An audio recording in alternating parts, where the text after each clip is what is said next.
All right, hello. It's Fright Night with Ferocious. We are going to talk about Speak No Evil today, but let's introduce everybody. We'll go with Presto Beaches. What you been doing? Oh boy. I've been busy. I've had a lot of stuff going on.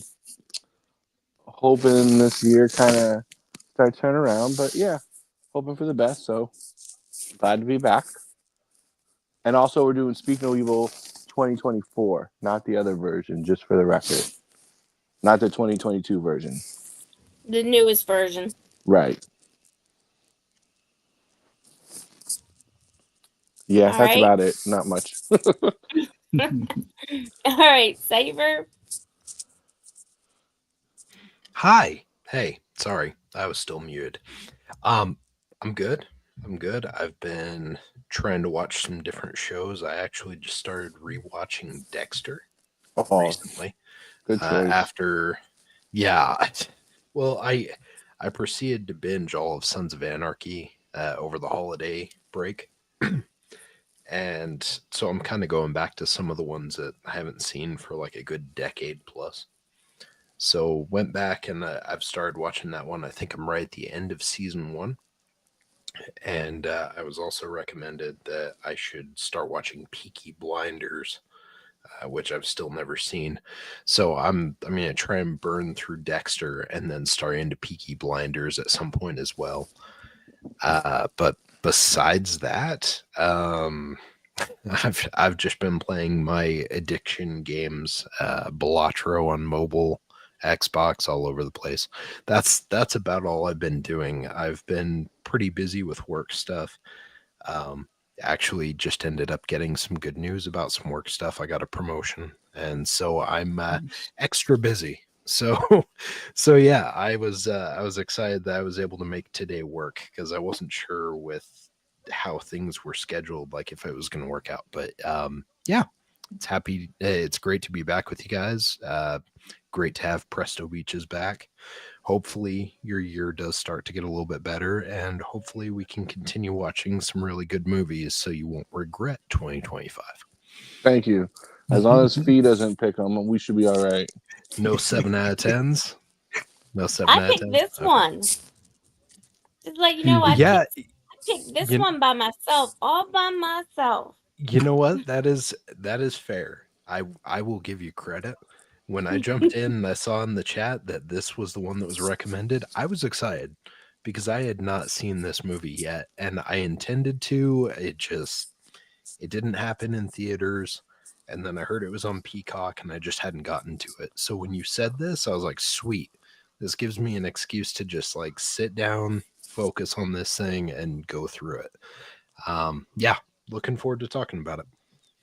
Well, congratulations on your promotion. Um, Thank you, what thank you. about Fuzzy? I haven't been doing much. Just been playing video games in the background and picked up a Quest 3 finally. I'm finally going to dip my big toe into VR. What the boys Quest 2's a couple of years ago, and it's like, I'll wait until they, have better pass through and all that stuff. So finally trade in one of my other consoles, had a spare, so got a good return on that. Thank you, GameStop, for still being around. But other than that, watched this movie. Haven't watched that much as far as any other series and things like that, but just my usual gaming stuff. But man, I have a love hate relationship with this movie, so I'm pretty sure we'll get into it. But it kept me awake, so that's a plus for the most part. But yeah, we'll get into further details. But we're gonna have a good one today. And welcome back, Presto, and congratulations to you, Cipher. Man, let's all hope 2025 gets off on a better foot moving forward. But yeah, let's get into this. All right. So I've been just doing school and work. So we'll ask our first question. What would you Mhm. categorize this, as far as horror? And maybe want to take it. I wouldn't really categorize it as a horror. Like, Mm-hmm. it was almost cult-like. Like, yeah, I wouldn't categorize it as a horror movie though. Like, it wasn't. I I don't want to give away spoilers yet, so, but I would not categorize it as a horror movie. It was suspenseful. Uh, like Fuzzy said, at times you were very angry and like, what is going on? How could this possibly happen?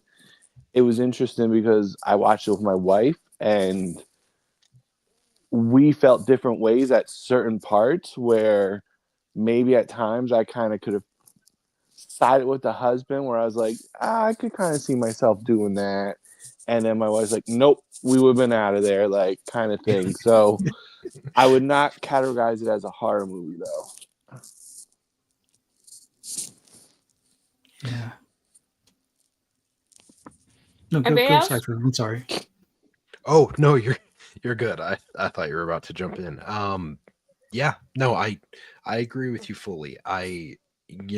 This is one of those movies recently. I think I've told you guys, but I've been trying not to watch the trailers as we go into some of these movies because I feel like it's been a benefit to just go in without any expectation, any thoughts on what we're about to jump into. I did see the trailer for this one multiple times when I went to movies during 2024, and I kind of expected more something along the lines of I don't know if you guys have all seen High Tension. Yes. Ooh, that's a Yeah. Yes. classic. So that was kind of my expectation is, with it being kind of more of with it being one of those foreign films originally, but also with the background of this thing, I kind of figured that's what we were looking at. And it was definitely not that. Like, yes, there was suspense for sure. But it wasn't as much as I expected, I think. The characters were very engaging. I feel like they did a good job with like the narrative and at least like putting some background and stuff for the characters, but it didn't dive into some of the suspense, some of the tension as I expected. We'll obviously get into more of that as we go, but I think it was good. I feel like there were some missed opportunities. Yeah, I was looking at this more of like kind of like a suspenseful drama kind of deal. I mean, maybe there's some psychological thriller aspects to it, but it wasn't quite what I was expecting as far as horror. I was expecting more possible slasher stuff being involved, but it was kind of like a cat and mouse situation, which they even referenced that towards the end about playing with your food. Gotta stop doing that kind of thing. But I don't know. I do like the tension aspect of it, but like, yeah, it was more like psychological drama thriller kind of. I don't know. That's about as close as I got.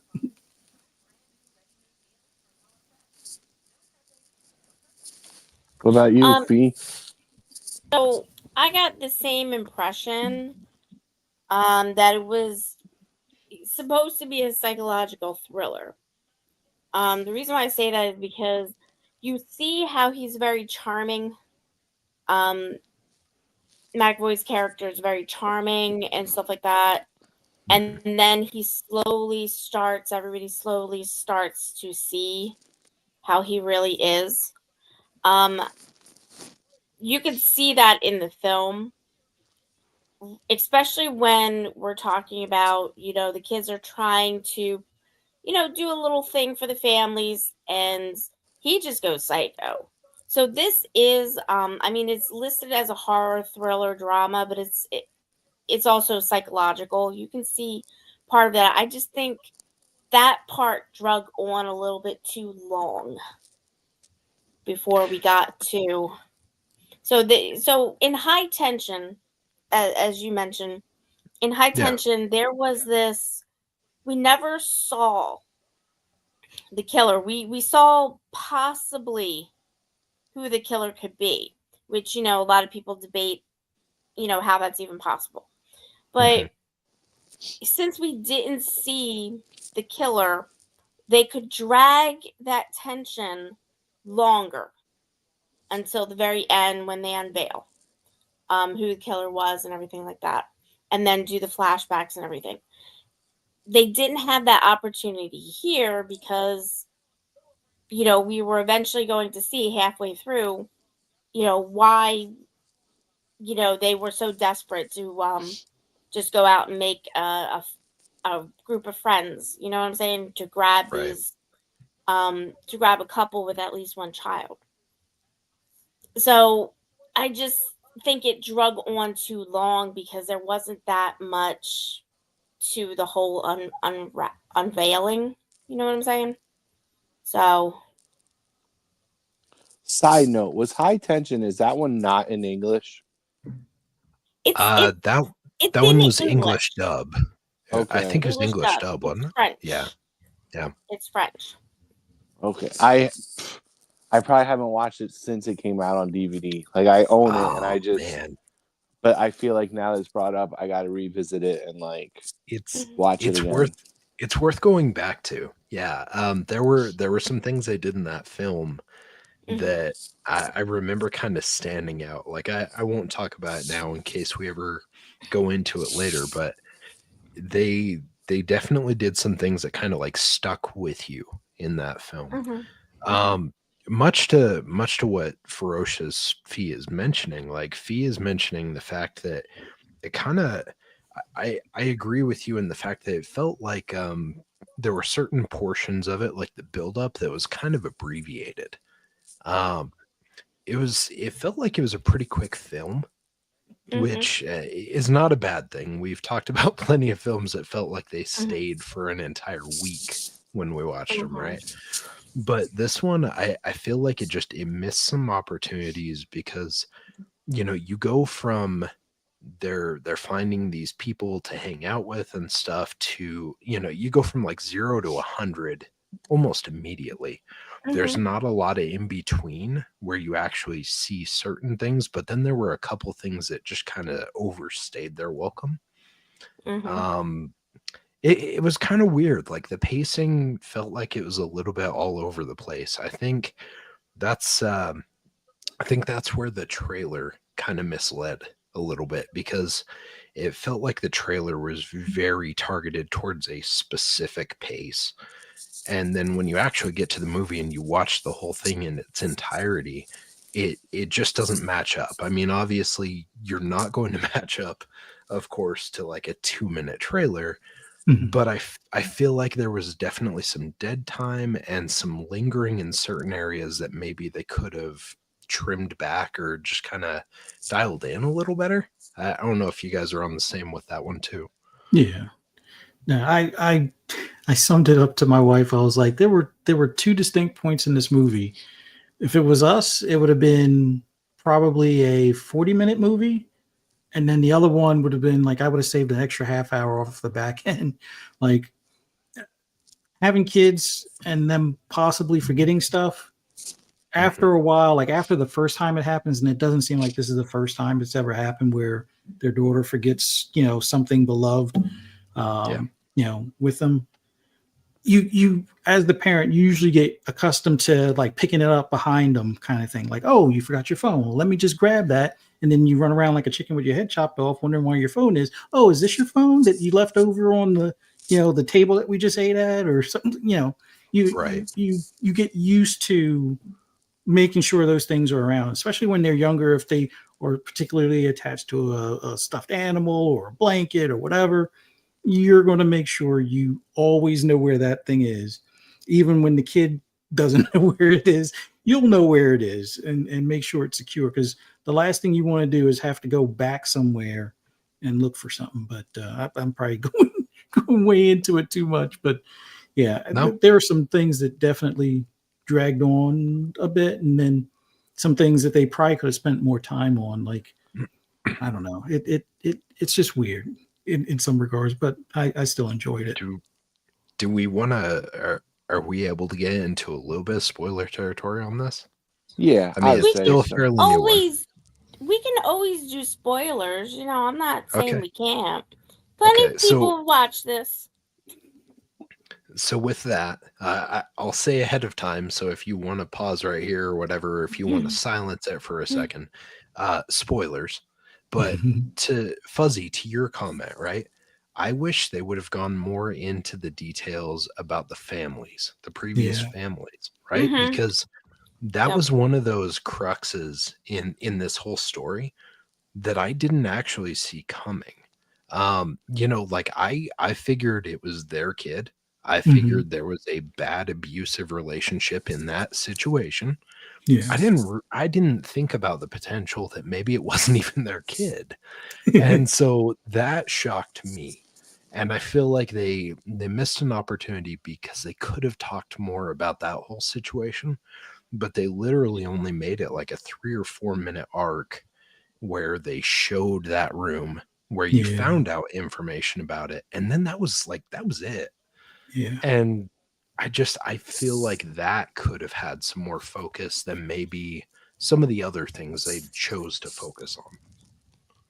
I Yeah. think I think that because I remarked to Fuzzy that yeah, they probably want the girl, and the reason why I say that is because these people had to have been dumb and not educated in any way, shape, or form to think that this child, when the child opened his mouth and you couldn't see a tongue, that's not reality.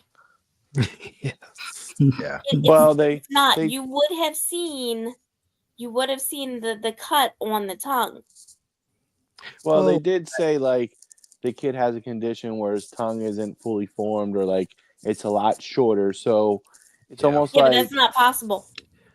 That's Well, actually not possible. The way the mouth forms, what would have happened was that underneath the tongue, that thing that attaches the tongue to, the rest of your mouth, so it's not uh-huh. flapping around. skin That flap. actually, when that's not fully developed, then your tongue wouldn't have been fully developed.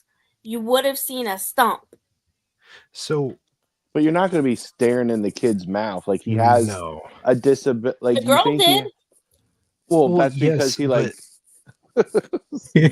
at the same time, like if you've ever had a mouth injury, right? Like if you accidentally Hmm. bit out a chunk of your cheek on the Yeah. inside, or you scuffed Hmm. something, like the inside of your mouth heals just differently than the rest of your Yeah. body, because it's always sorry, this might trigger some folks, but the word, it's very moist inside your mouth, right?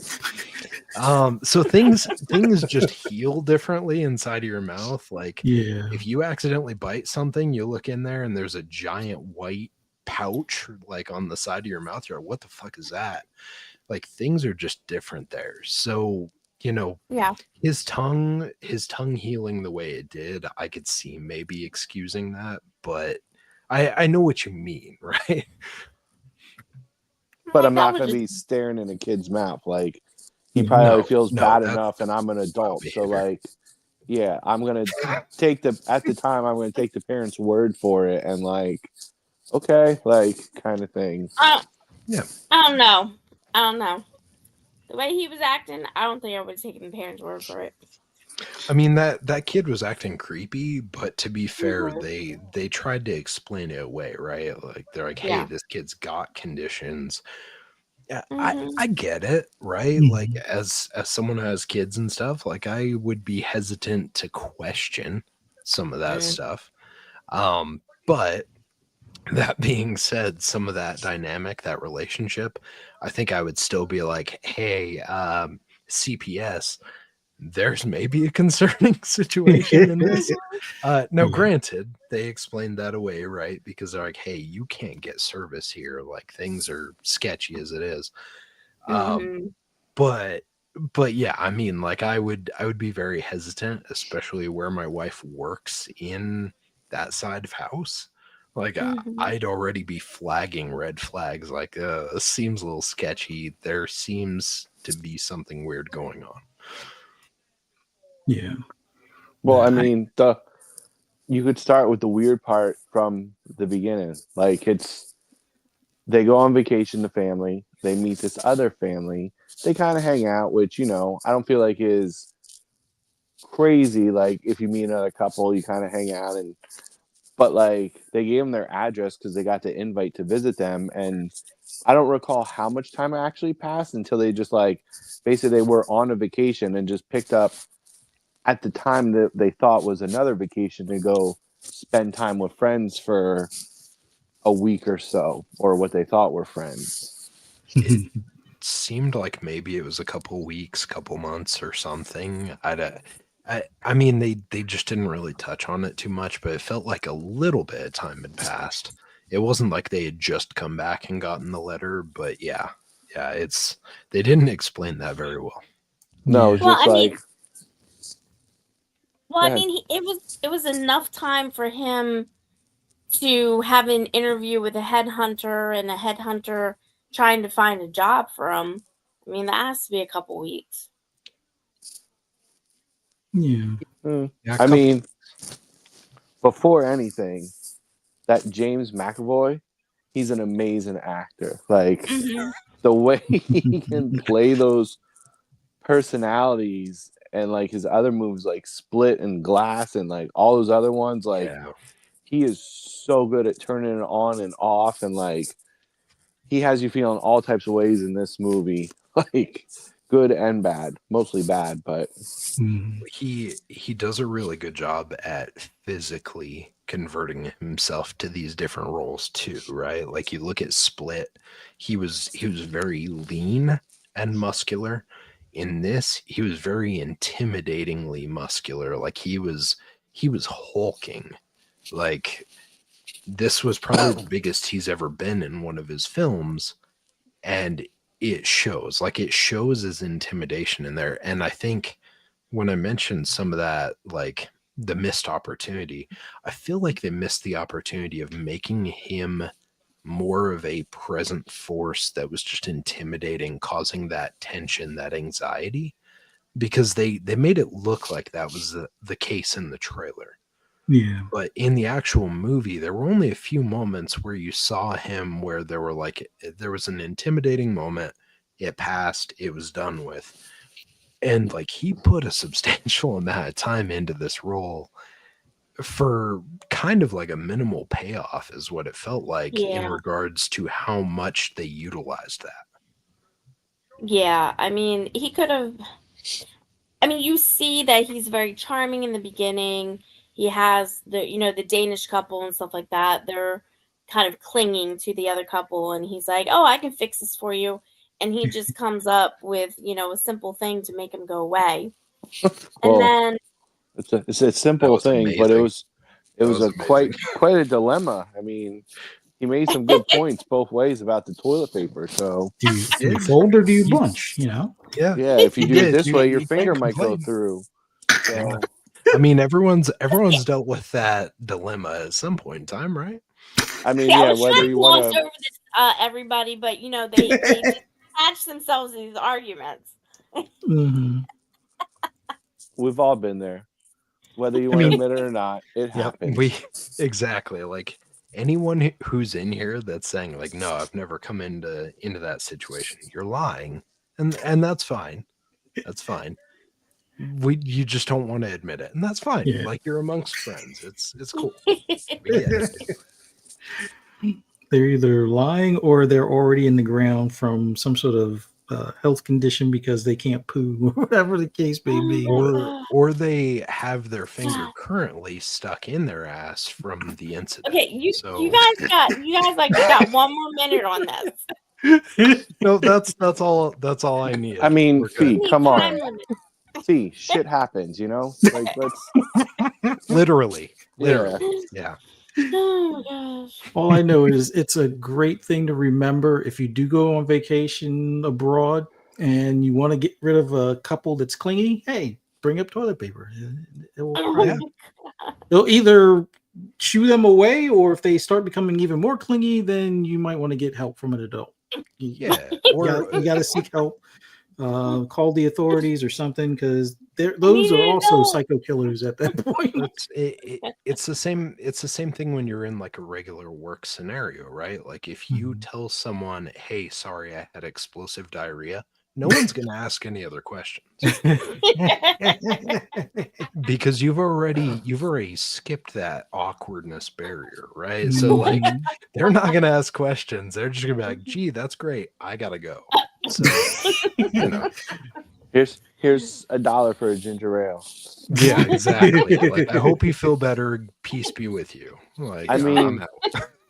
in all fairness, that scene when both couples are there and the Danish couple like wants to come over and sit with them, like I feel like everyone's been in that situation where someone's coming towards them, whether it's at an event, at a dinner, at a family gathering, where it's just like someone's coming towards you like, oh Jesus, like I don't want to talk to them, and like most of us just kind of suck it up and do it, but this guy, he was just like, nope, I'm going to show you how I'm going to get rid of them, and it's like part of me was just kind of like, damn, I admire him for that.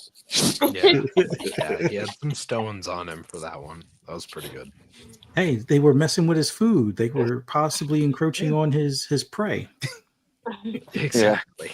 Exactly. So, but we're at this point where they are, just in this kind of bubble. The father is enamored by him. The mom's not so much. You can see from get-go she is.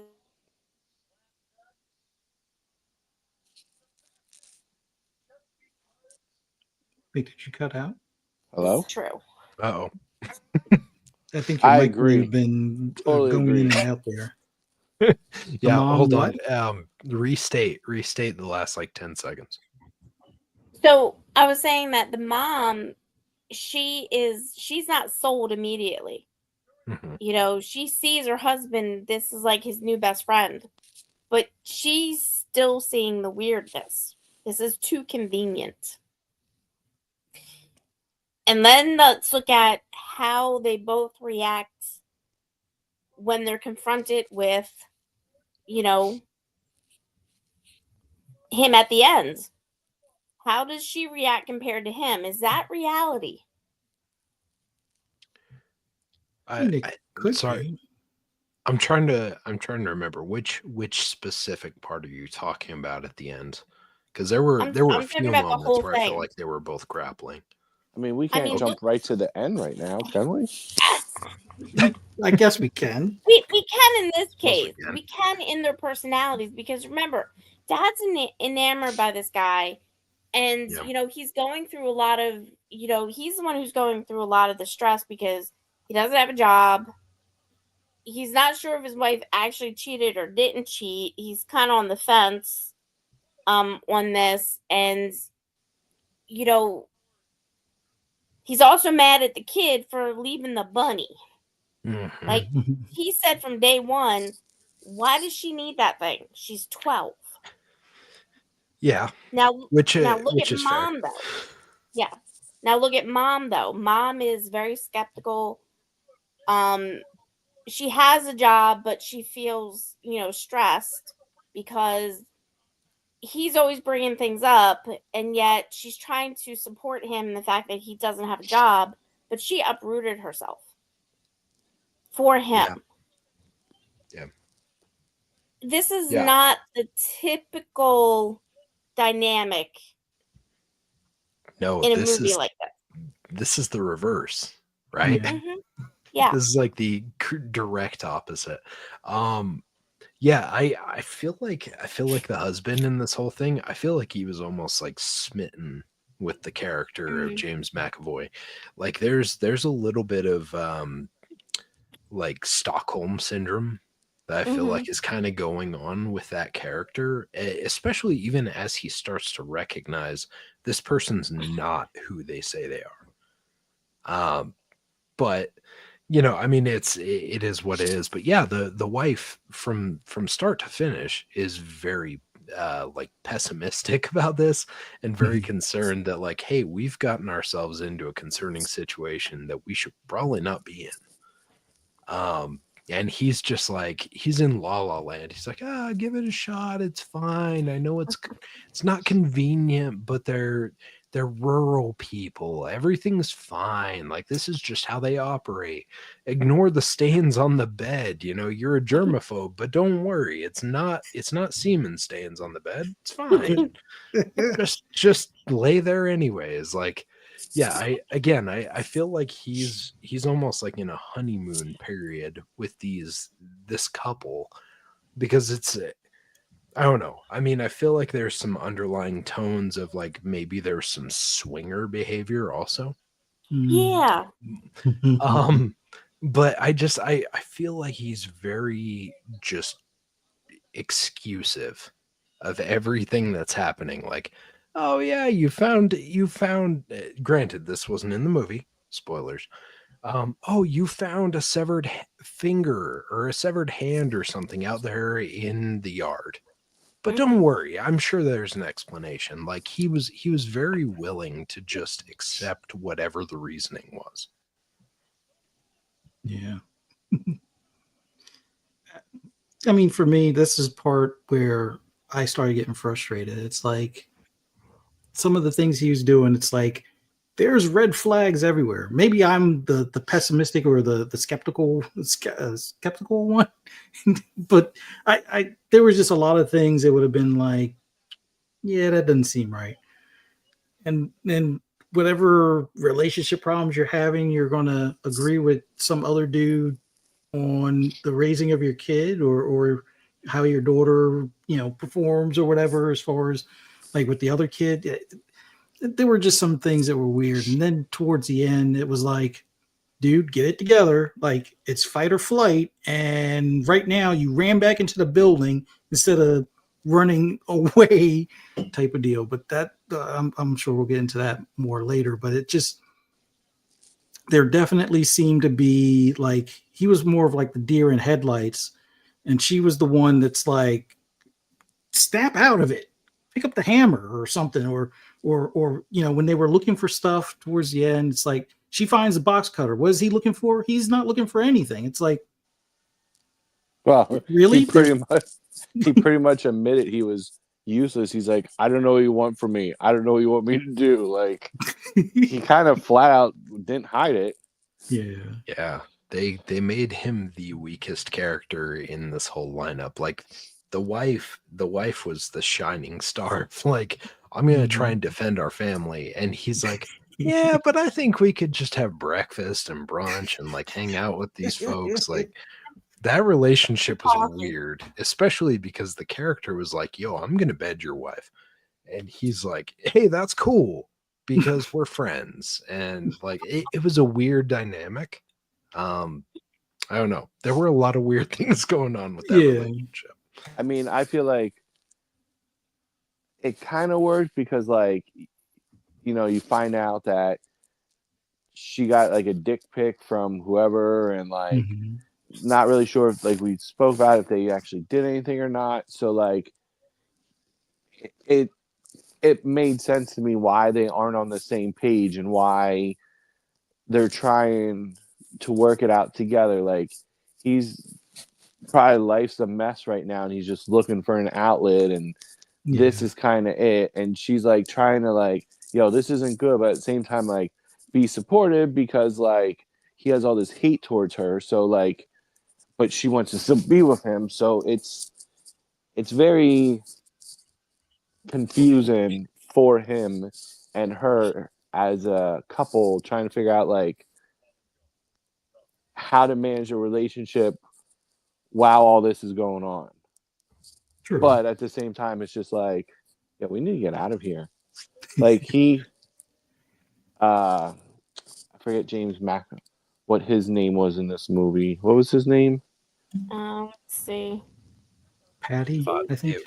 Patty, yeah. Yeah, it was Patty. Patty. Like, he was almost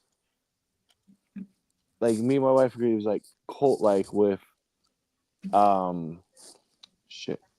with Louise, because like they're on vacation, like before they went to the house, and mentioned she's a vegetarian. And it's like, Mhm. okay. And then when they visit the house, he has the duck, and like he damn well knows she's a vegetarian. He's like, oh, you gotta have the first piece. You gotta have the first piece. And even the husband's like, oh, I'll take it. And he's like, no, she has to. And like he just kind of caved in, was just like, yeah, you should probably do that. Dude. And then later on in the movie, it was brought up again how she's a vegetarian. He like played totally dumb. Was like, oh, why don't you say something? And then just like when they were downstairs drinking, and I think smoking pot at the time, and their kid was like having a nervous breakdown or whatever, and the mom was just like, I just want to go up and check on her. Like my daughter, not even your son, my daughter. He's just like, no, it's cool. Like he was almost like controlling her, and the husband was letting it happen. And there were a couple other scenes later on where like, yeah, he was like bullying her, like almost showing his dominance over her, and the husband was just letting it happen. Like he just That's because the husband wanted Patty's lucky 4-leaf clovers all upside his face. I'm telling you, there were some major swinger overtones in this film. He they even wanted said it at one Maccabee point. in, out, and all around. Just saying. Yeah. No, there's definitely some scenes like the dinner where it was just the adults, which I don't care if you tell me that this person was once a teacher or whatever, and they're supposed to be watching our kids. Like, yeah, I don't know you like that. I don't know this dude like that. No, they're not watching my daughter.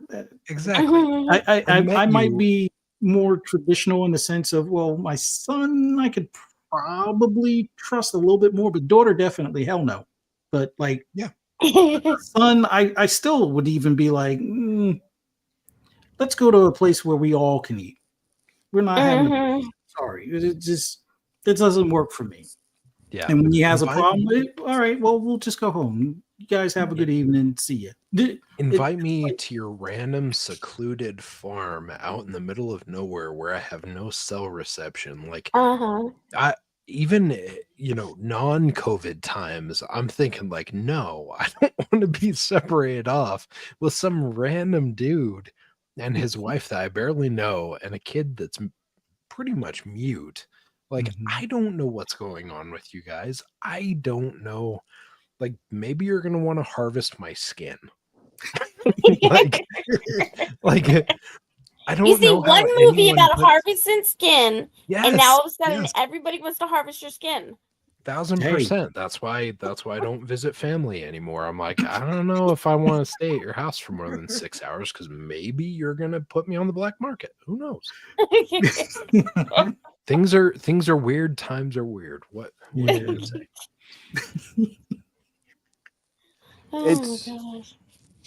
It's I don't know. I guess I saw the dad in me a little, and I hate to admit it because like I went to San Francisco once to see my buddy, and when he would work, I would just do stuff by myself during the day.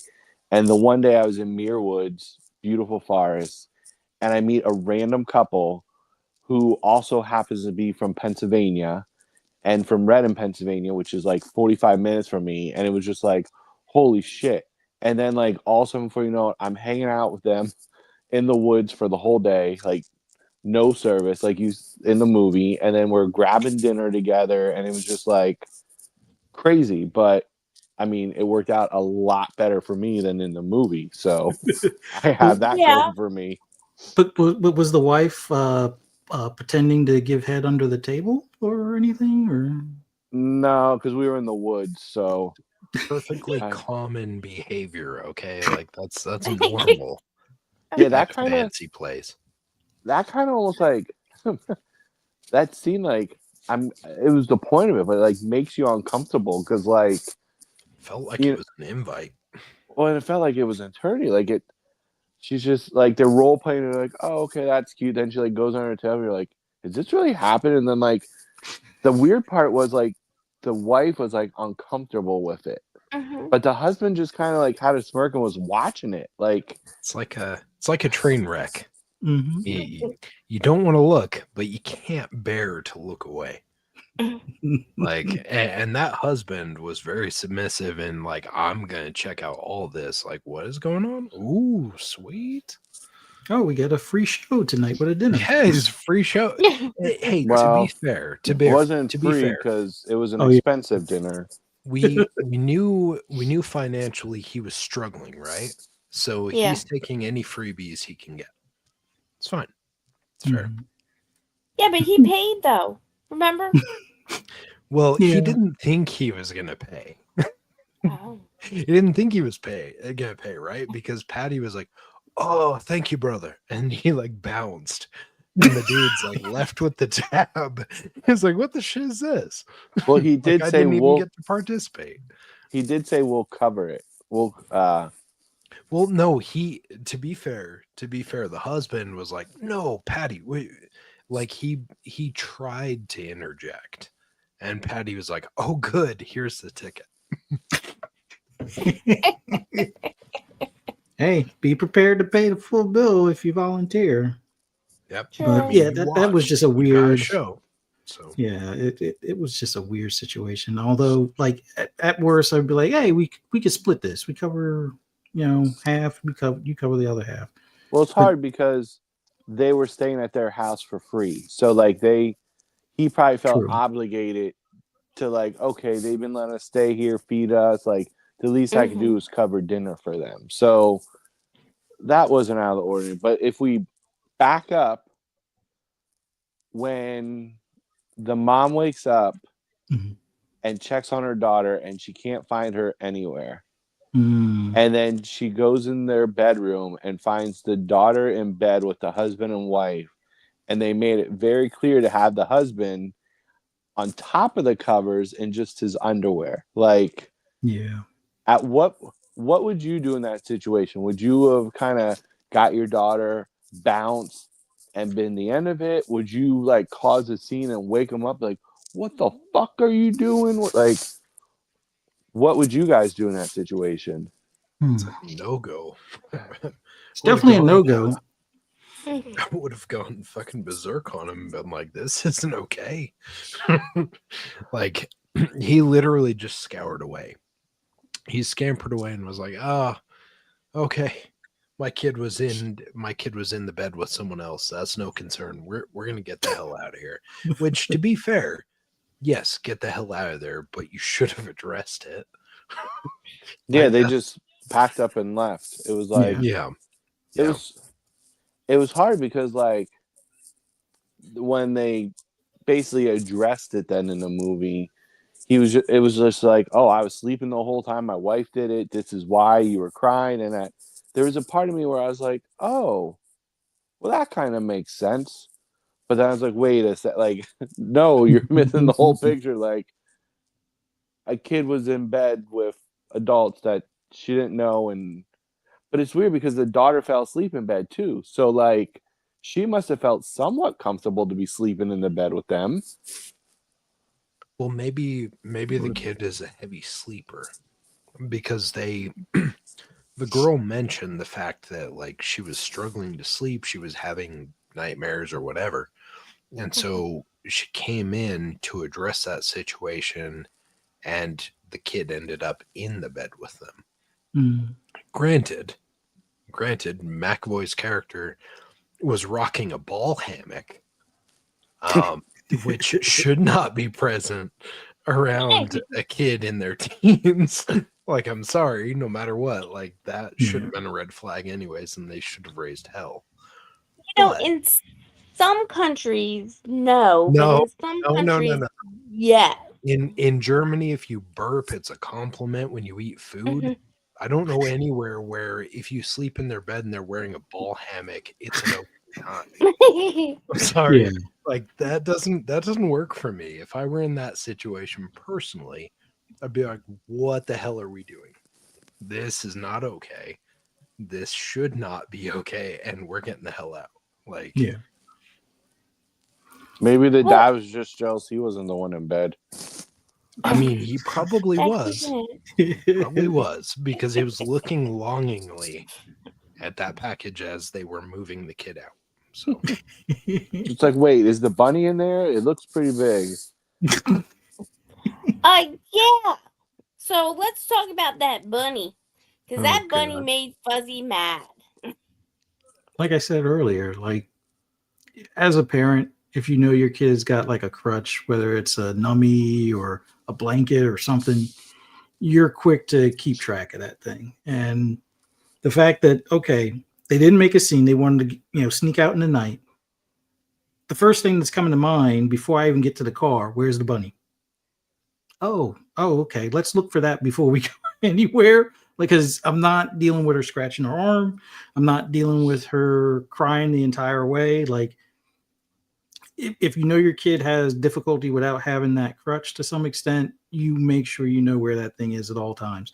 In fact, the funny thing to me is the kid barely carries it around. So for me, that would have stayed in the car the entire time. Car is locked, it stays in the car. So that way I know where it is. She obviously didn't keep it in the bed with her kind of thing, or it didn't seem like she did. So it's like, okay, that would have already been in the car. It would have never left the car. She would always know where it's at, and I would always know where it's at, and it wouldn't have been a problem. Now, forgetting it, let's just say I it slipped my mind. I'm still half asleep. Wife is waking me up after this situation. All right, we got to go. Okay, we got to go. I'm not turning back around for no stuffed animal. I'm sorry. We'll get another bunny.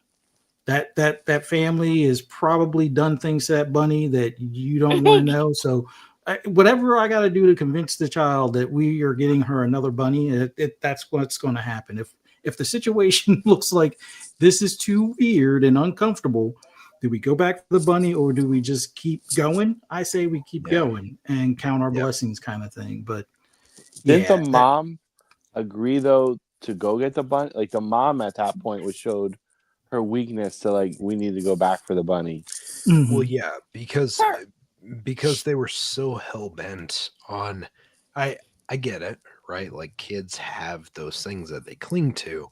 Mm-hmm. That's where the mom was, right? She's like, we can't go without this bunny. If we do, it's going to be hell for the next like multiple weeks. And the husband, was like, hey, we'll replace it. He should, first off, as a parent, you don't say that. You don't say that. You think for a second, you think like, yeah, no, you're good. I saw it inside your bag in the trunk. We're driving though, so I can't take it out right now, but we'll get it to you later.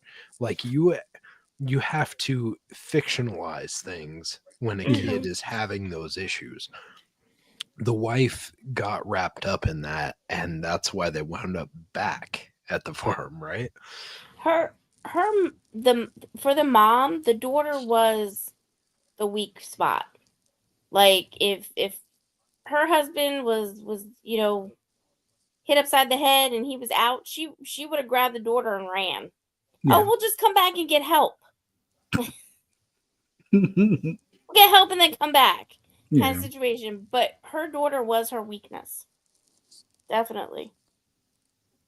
It's hard because I know you're saying about like your kid and making sure they have it, but I don't know if you're put in that stressful situation in the middle of the night if you're thinking like, oh, do they have their favorite thing? Like before I leave, you're thinking like, I'm grabbing what I can and I'm leaving, and it just so happens the daughter right away notices it's her bunny missing.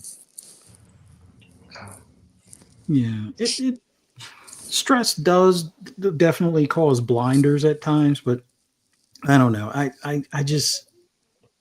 I'm always the guy, like before we even leave the driveway, I'm like, do we have the papers? Do we have tickets or whatever? Like if we're going somewhere, it's like, do we have the tickets? Do you got your key? Got your phone? I go through a checklist. I try to go through as many things as I can possibly think of before we leave the driveway of our house, kind of thing. Because I'm like the one that does not want to turn the car around, like especially miles away from the house, to turn back around to get something that we forgot. It's like, yeah, we can probably pick something up along the way, type of deal. But yeah, Wow. I've learned with the kids, it's like you get used to doing that mental checklist and reminding them, because I've had like taking the boys to school several times. It was like, okay, you got your coats. Like I'm not. It's like, yeah, I can clearly see if it's too warm now, but it's getting colder later, that they don't have to wear their coat. But it's like, is it in your bag, or where's your coat? Where you got the right shoes for the day, or you got an umbrella, or you got like it becomes routine after a while. But like I could see running out the house kind of thing, and forgetting stuff, because of the stress and all. But it's like kind of like what Cypher said. It's like, yeah, you might have to tell a little lie to kind of keep them quiet, at least until you get far enough away. And it's like, oh yeah, oh, it looks like it fell out of the bag or something, or oh crap. It, Well, we've gone especially too especially in this situation, right? Because it's not like you're just bringing the kid to school. It's Yeah. not like you're bringing the kid to their friend's house. hmm It's that you're trying to flee from a family that you're convinced maybe has some ulterior motives that you don't Yeah. want to be involved in. It's like I love my kids, but I would tell plenty of white lies in that situation to just get me the fuck out of that place. Yeah. Because like I love you kids, but I also love you enough that I don't want your skin hanging on this dude's wall. All right. I don't know Let why me it keeps tell going to skin, but anyways. let me tell you how opposite Fuzzy is from this dad. So again, spoilers. Spoiler: Fuzzy's So, a dad. so we have a situation now where the tire is flat. They fix the tire. Everything's cool. They go up and get the bunny. Nobody died or anything like that. And then they're like, "Hey, Aunt, you wanna lead us out or whatever?" Because I guess they were gonna Open the gate. open the gate. He jumps in the car, right?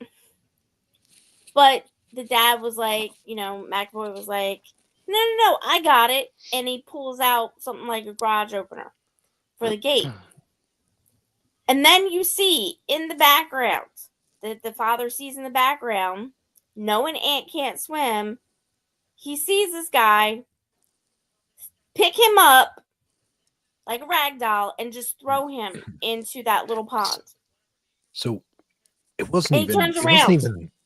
wasn't even the dad, it was the mom and the daughter, I think. Like the dad was like, No. "Yep, we're getting out of here." The daughter we're turned around getting in the out of car here, and but it was saw the it. dad that jumped out, though. Well, right, but the Dad that daughter jumped out in saw there. it. True. Yeah. It was He the wanted to go mom. back and hang out with McAvoy. I mean, but even before that, there was those two scenes where, well, actually, there was a bunch I think we missed on, where one of them was the dancing scene we quickly spoke on, where Mhm. they were dancing the Cotton Eye Joe or whatever, and Yeah. the son just had no rhythm, and Oh, McAvoy just kept getting more and more pissed at his son about it, and like yelling at him, and then threw something at him, and that's when they like really wanted to get out. And like the daughter was even smart enough to fake she got her period as an excuse to leave. Like that was brilliant on her behalf, like to come up with that.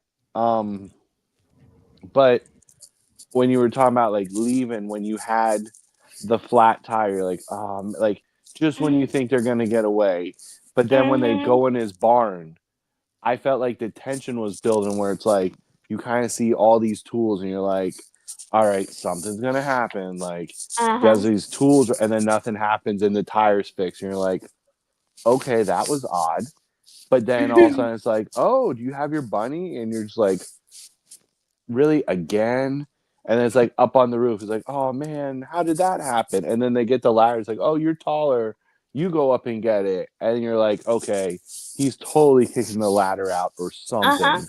But nope, he goes up there, gets the bunny, comes back down, gets in the car, and it's like, okay, they're building this up. Like, where's this gonna go? And then when I mean, obviously it went to throwing the son in the lake and he couldn't swim.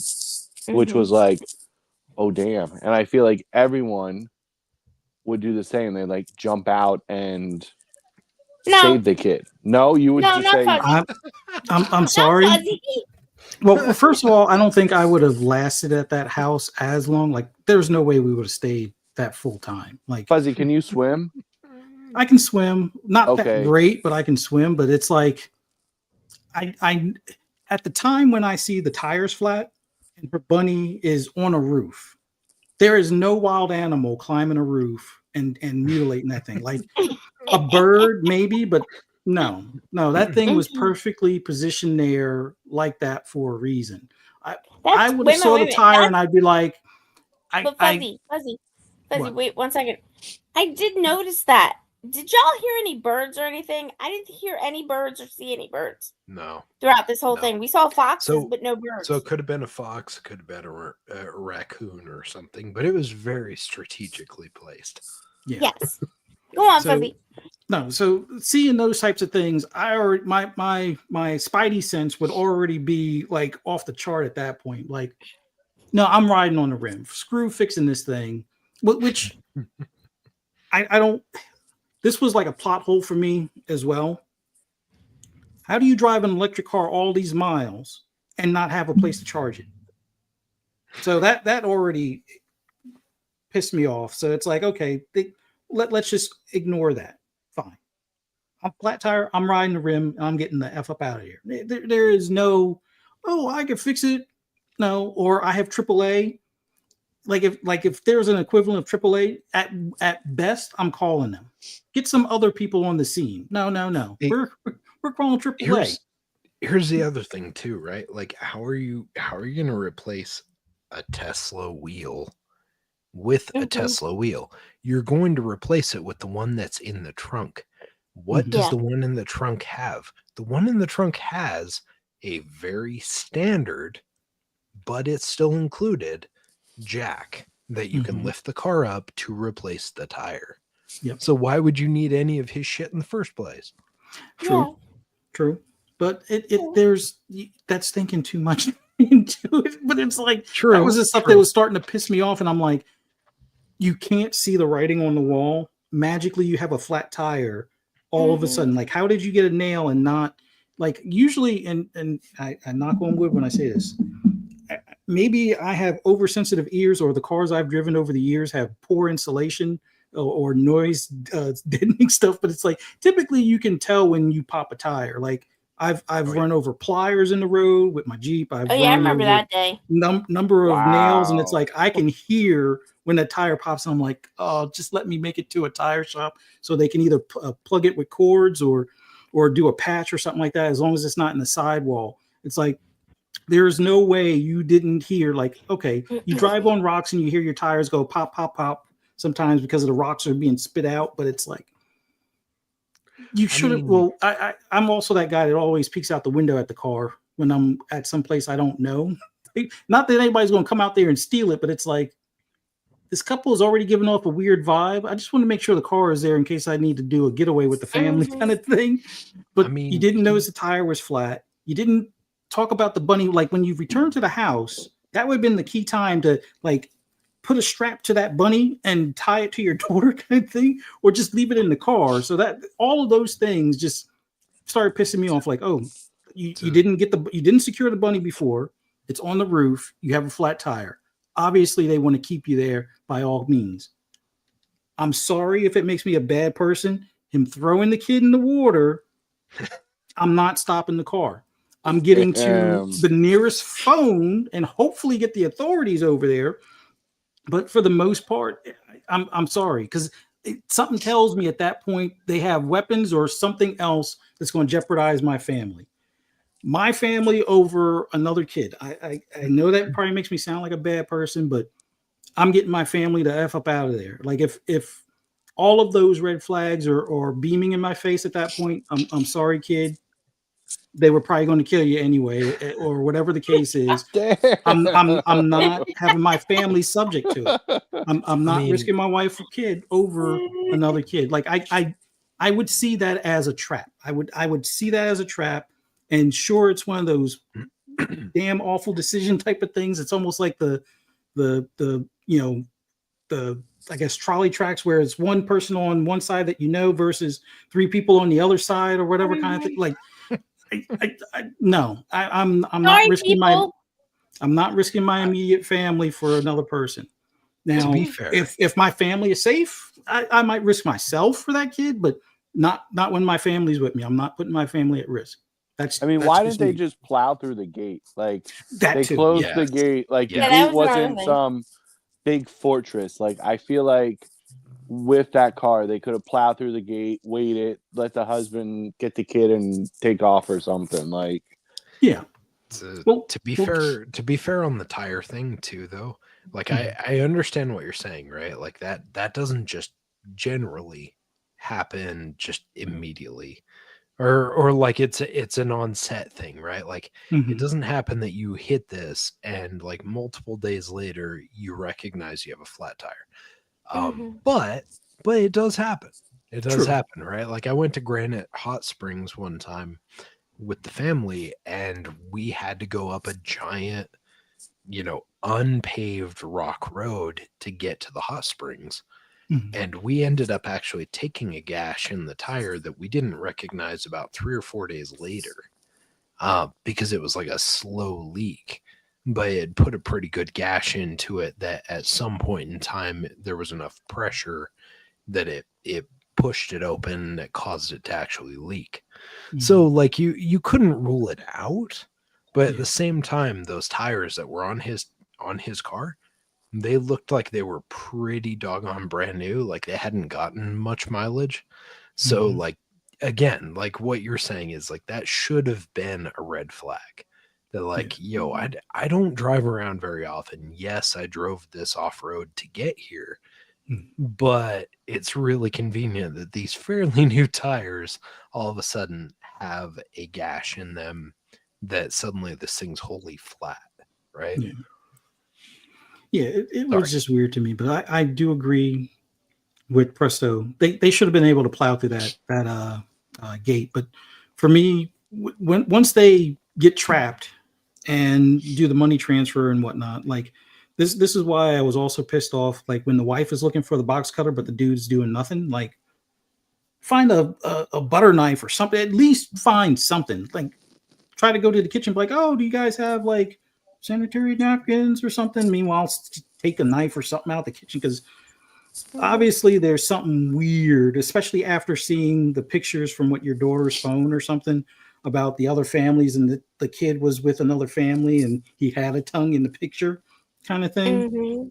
Like I would have been finding some sort of midship weapon, since I guess in Europe guns aren't as prevalent kind of thing, and he didn't carry one with him. So yeah, something around the house is going to be a makeshift weapon for me. But like after the wife cuts McAvoy, it's like, and then she fights to get the shotgun. Guess what?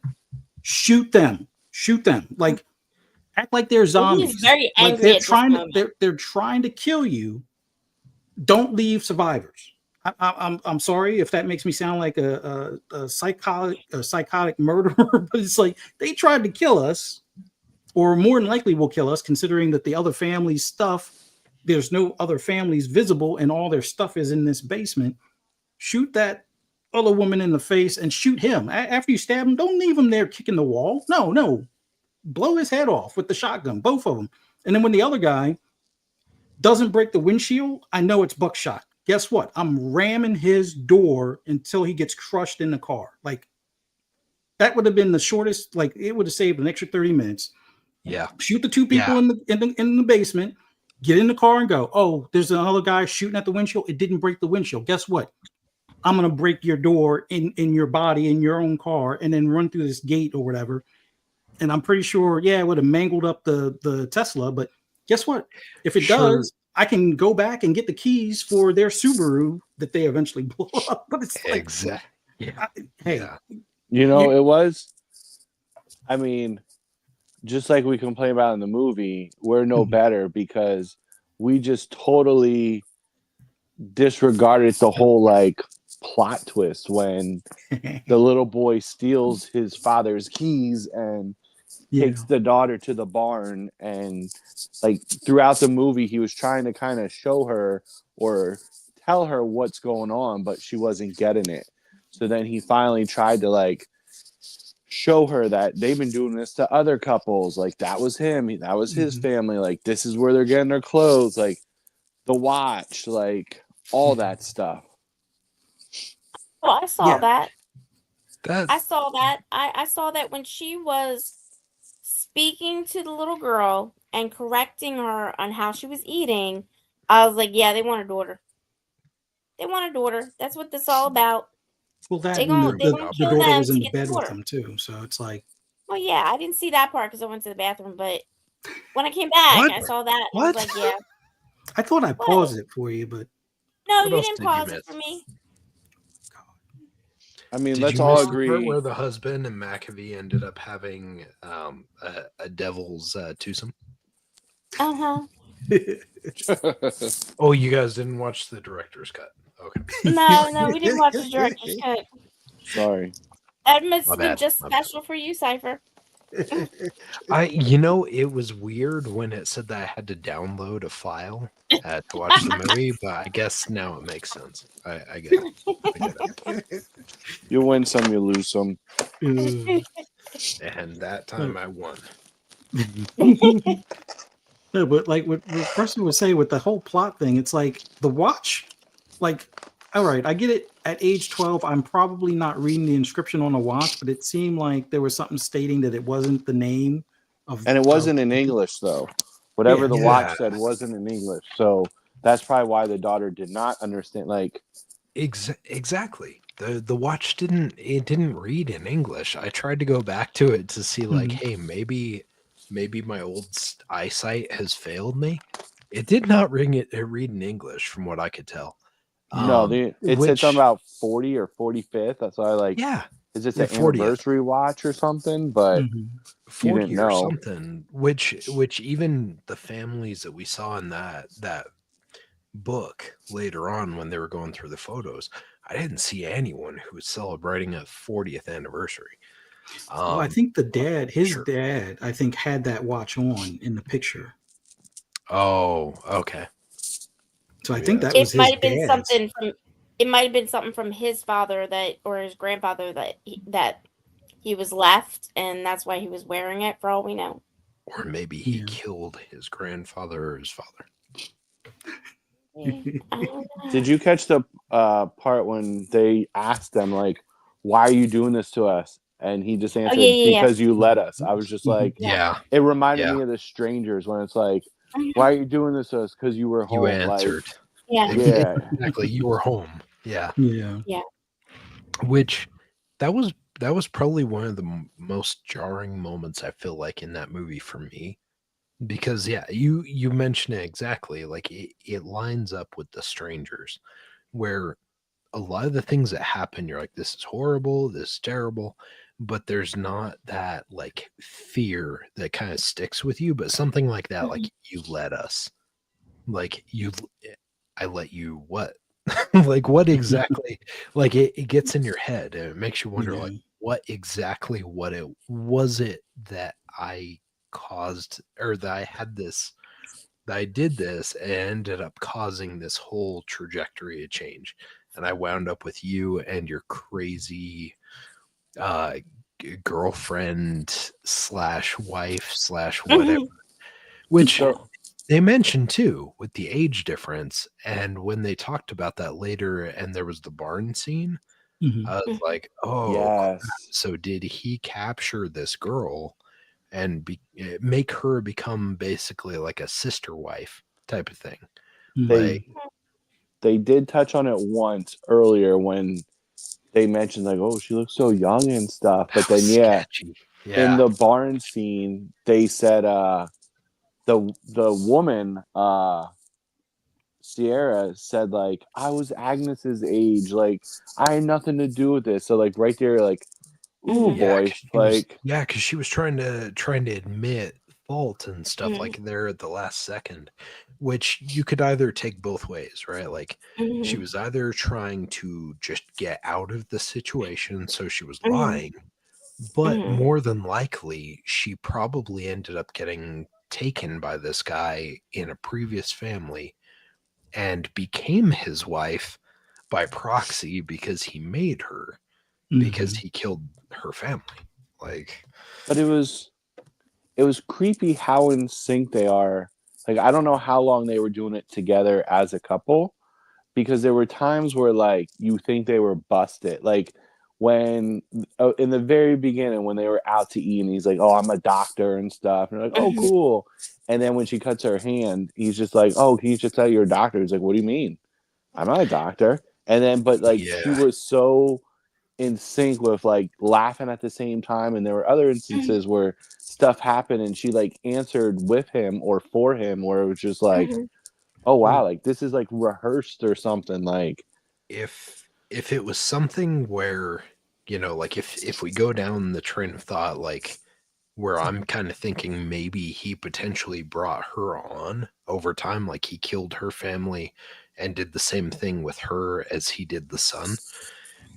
It had to have been a good amount of time, right? Because when we Yeah. saw those photos with all the different families, she was in them for at Mhm. least the last like 5 or 6 years, give or Yeah. take.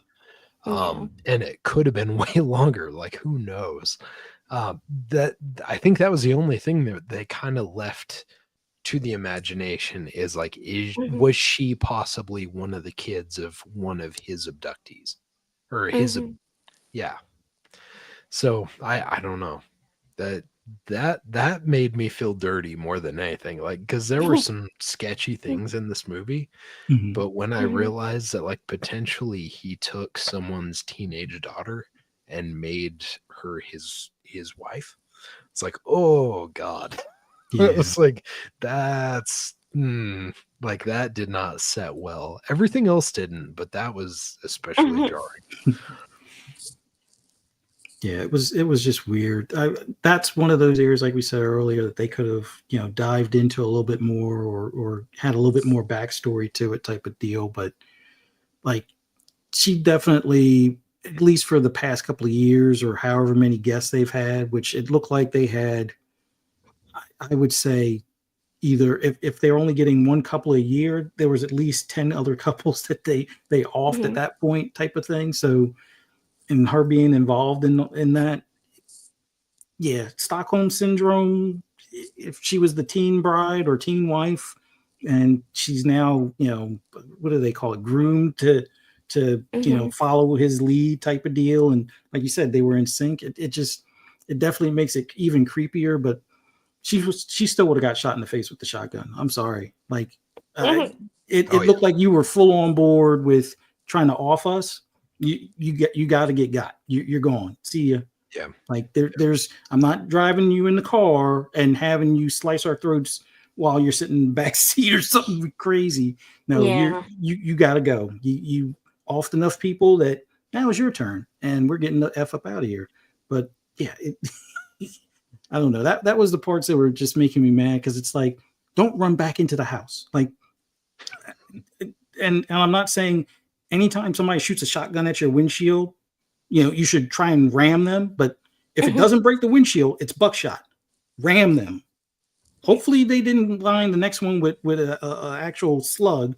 But hey, that's usually, it's a warning shot, and if you can hit them before they can fire that second shot, you'll be better for it. Because that was the thing. I'm like, wait, it didn't crack the windshield. And Teslas don't come stock with a bulletproof windshield. You can believe what you want to believe on the Cybertruck. I don't trust it.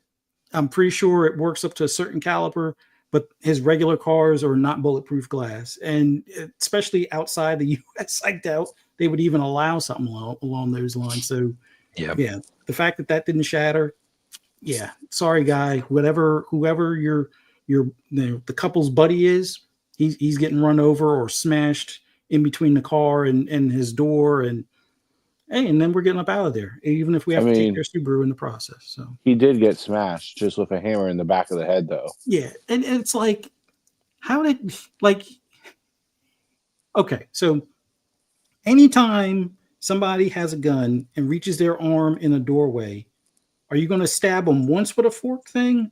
Or are you going to keep on stabbing until either the arm is not usable, or maybe I'm the crazy one. Maybe I should be the one in the straitjacket or in a padded cell or something. But like, if his hand is still there, I'm still stabbing at it. If I'm running after a guy with a hammer that's trying to shoot us and kill us, I'm gonna keep on swinging like I'm Babe Ruth until there's either no more head or until it's cracked wide open. Like, it's fight or flight, and at that point you can't really fly away or run away, so you got to fight your way, or at least try your best. Yeah, sure, he got tackled and they're rumbling around on the floor or whatever, but I think I would have taken at least 2 or 3 good swings before he would have been able to turn around, and at that point I don't think he would have been able to turn around.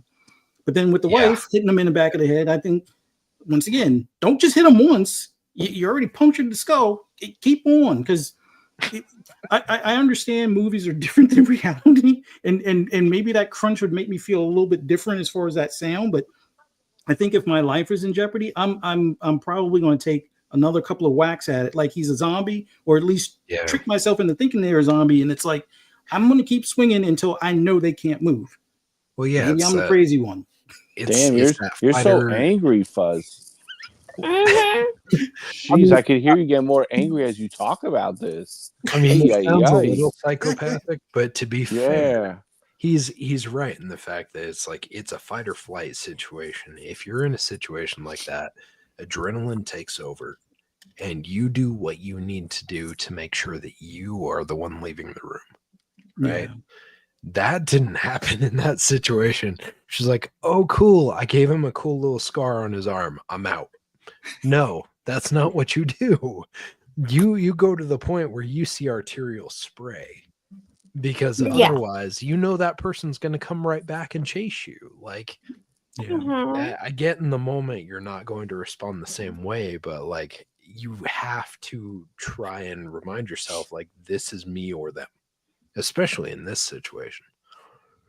Well, we don't have to remind Fuzz that, because he's like, yo, I'm letting the kid I'm letting the kid drown. I'm gonna hit anyone in my way with hammers in the face until I hear more cracks than Rice Krispies with milk. I'm gonna stop just outside of the fence and watch that kid drown. To spite him. I don't know if I would stop and watch. I'm full gassing it out of here. Call the police, straight to the police station, whatever. But like, I got to get my family away from this house. And if they try to follow after, I guess we're playing Grand Theft Auto with cars. But I think the Tesla is a bit heavier than that Subaru, so stand a pretty good chance. But maybe. I don't know if it actually is, because that was an older model Subaru, which those were usually a little heavier. Yeah. That was an older Outback, so maybe.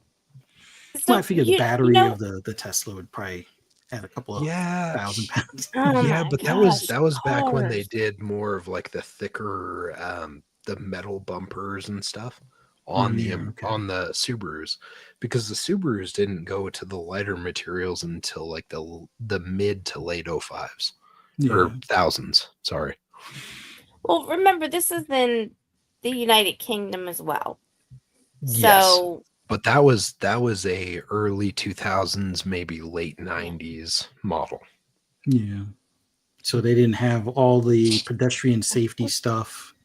No, they didn't have the safety items, like the different safety perks that you end up getting the discounts on insurance for and stuff. Like, they didn't have that.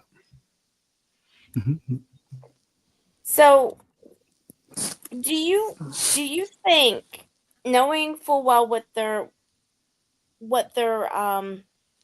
intentions, whole thing is, right? Their whole scam is, do you think that if they actually rammed the gate and got out, do you think that Patty would have gone in and gotten the kid? No, hell no. See, I think he would have. Because it wasn't his kid. He would have just ended up doing this again later on He would have found another kid, and he would have just used that kid later on. Yeah, but the whole thing about the whole scam was to find a couple with a kid by Sure. using a kid to make them seem safer than what they actually were. But he had already killed so many other families. He would have just eventually found another one that had a kid that they felt was a good fit, that was submissive to their specific requirements, and he would just use that kid. Or have his wife, kind of recruit one or get one that way, kind of thing. Yeah, like they would have found another kid one way or another. I think they were pretty much done with that kid at that point in time, because that kid had already started to show defiance. True. Yeah, I think they would have focused more so on the cleanup aspect in case the cops did come by and start sniffing around. So it's like from what we saw when we ended up, like, when they showed us, what was that? It was like some sort of map or something, showed like where all the bodies were apparently in the pond. So I don't know if they were really cleaning up necessarily so much as just like letting them decompose in the water. Yeah.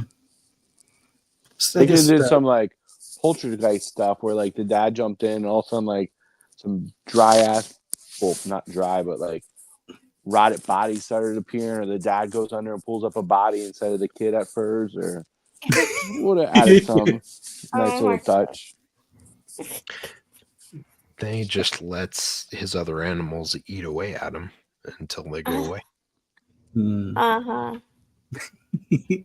No, that would have been cool if he had picked up, like, I guess, some of the other victims that would have been in the pond. And I think at that point, it would have probably froze him even more than what he had already been. He would have probably been in like a state of shock at that point. Be like, wait, what? Oh my God. I just picked up a skeleton. They didn't really, like, they didn't bring up that until I think it was afterwards a little ways. And I was kind of surprised that they didn't take the opportunity to do like an underwater shot where when he was in there trying to get the kid, he came across those previous bodies, like those previous skeletons or whatever. Like, I'm surprised they didn't go that route. Yeah. Maybe it wasn't in their budget. Possibly. There were some details they missed.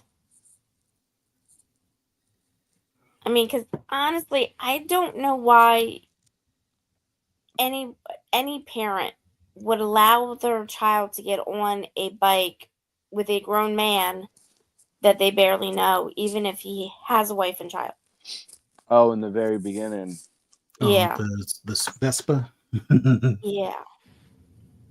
I mean, call us Americans, pussies if we want, but like, yeah, she's wearing a helmet.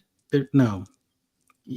And there's got to be that conversation between the parent and the child when it's like, when we say no, it's no. It's not, oh, but come on. No, it's no. Period. That's it.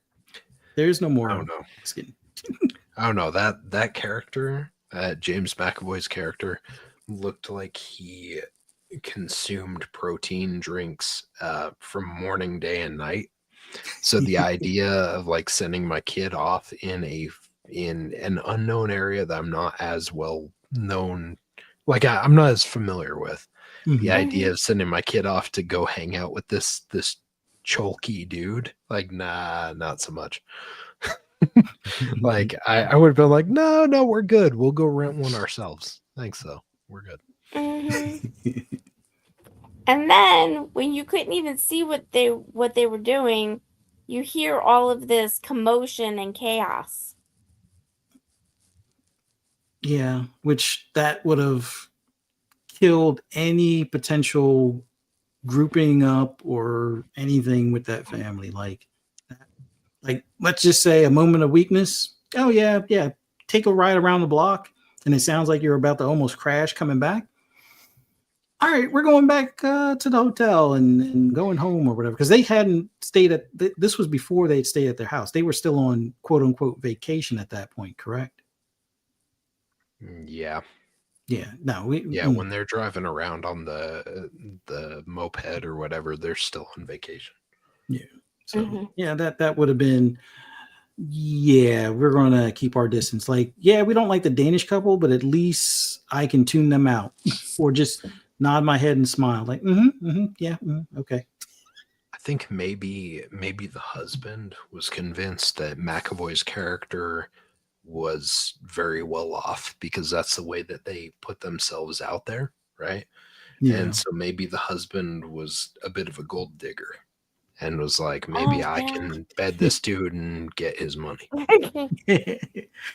Yeah, we'll claim Again, them. there were a lot of sexual overtones in this movie, and I felt like there were going to be relationship occurrences with those characters that were going to cross, right? Yeah. So I wouldn't be surprised if maybe he was like, well, maybe we can get to become really good friends, good enough friends. Like, I don't know. There was some weird stuff going on there. Who knows? Yeah, like when they walk past the window going down the stairs, and he's like they dancing see with him her. like dancing partially naked and stuff. Like he halted. He like stopped for a second and be like, wait a minute, let me get a look at that. So I don't know. There were some weird dynamics. It seemed like the dad was definitely down for something. I don't know what it was, but it definitely seemed like he was DTF. Well, I didn't know if the dad. Part of me thought, like, is the dad kind of like that because of what his wife put him through? So he's kind of like looking to get even, kind of like, oh well, you did this, so. I don't think that. Maybe. I think he was just depressed.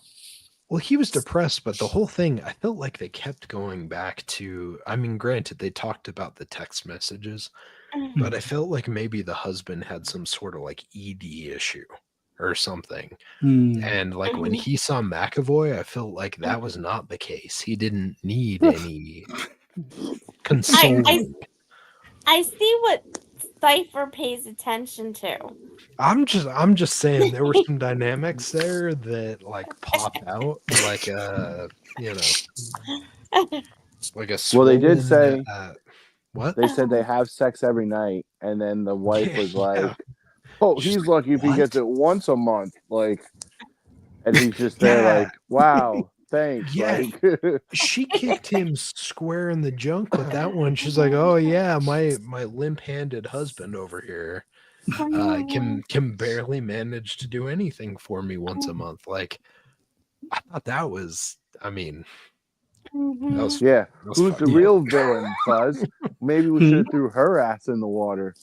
Well, you know, like if I was in that situation, I don't think I would be taking a vacation. Like I think there would have been probably divorce papers or something at some point. But let's just say he wanted to stick with it. You know, keep the marriage going. He liked the abuse. he must, but then again, at that point, you might as well find like some sort of like dominatrix, dominatrix mistress kind of deal or something. I don't know. It there was some definite. Maybe he thought McAvoy was going to be his new dominatrix. Possibly. No, but it was weird a couple of times where you could see McAvoy being, the charming one, and it seems like he's getting more of the husband's attention than the wife's attention. The wife is like, absolutely, this dude is creepy, stay the fuck away from me, kind of thing. Like she always had like her guard up kind of deal. Whether it was, jumping into the water or just the conversation stuff, she always kept her guard up. But the husband was kind of like, yeah, let's just hang out and see where this takes us. And he was just along for the ride. Yeah. Well, unfortunately for him, when they realized that, they were gonna get their money taken and murdered, I think he was sadder because he was going to get murdered. There was nothing else that McAvoy's character was going to do to him except for murder him in that moment, right? And not sleep with him. Yeah. Yes. He thought other things were happening. He thought there was going to be a different transaction than a monetary one. Hmm. It was like, well, if I Yes. gotta pay this much, it better be worth it. Yeah, his hopes were dashed in that moment. Well, good thing he didn't use his blue chew then that day. Oh, good God. Oh, Oh it. gosh. I mean, in a weird way, I think this movie would have probably had a different type of tone to it had they leaned more into the, I guess, the swinger aspect potentially. Hmm. But it definitely had some weird highs and lows as far as just, you know, I can't imagine being in that scenario and not recognizing that something is awry. Okay, your Hmm. wife is on, her guard is up. Y'all are already at arms about whatever happened in the past, kind of thing, and you're already, depressed and stuff. It's like, this is probably not the type of vacation or visit to quote unquote new friends that you should probably do. It should Hmm. probably be more along the lines of like, hey, let's meet up with them and just like hang out at an amusement park or go out to dinner or something, like not just go from, hey, we were on vacation, we were all chill, and then we'll go stay at your house. No, no. Oh, Sure. you're so old But school. to be fair, yeah. So to quote George Carlin from Jay and Silent Bob Strike Back, stop being so suburban. The husband wanted that whole 10 acres. That's why he was in it. Yeah, Just Hmm. saying. yeah, yeah. I don't know. It just So no. Go ahead. just to let you know, I looked up what was on that watch, and it said happy 40th birthday. Okay, Happy that would 40th make more birthday. sense. Okay. Yeah. Sure. It was happy 40th birthday. And this was actually based off of so the director for the original movie in 2022, the original director basically wrote this because he befriended a Dutch couple while on holiday in Tuscany with his wife, Oh shit. Okay. and they had fun and everything like that, and then they had actually gotten an invitation from that Dutch couple to go to Netherlands where they lived and hang out with them, but the director didn't go.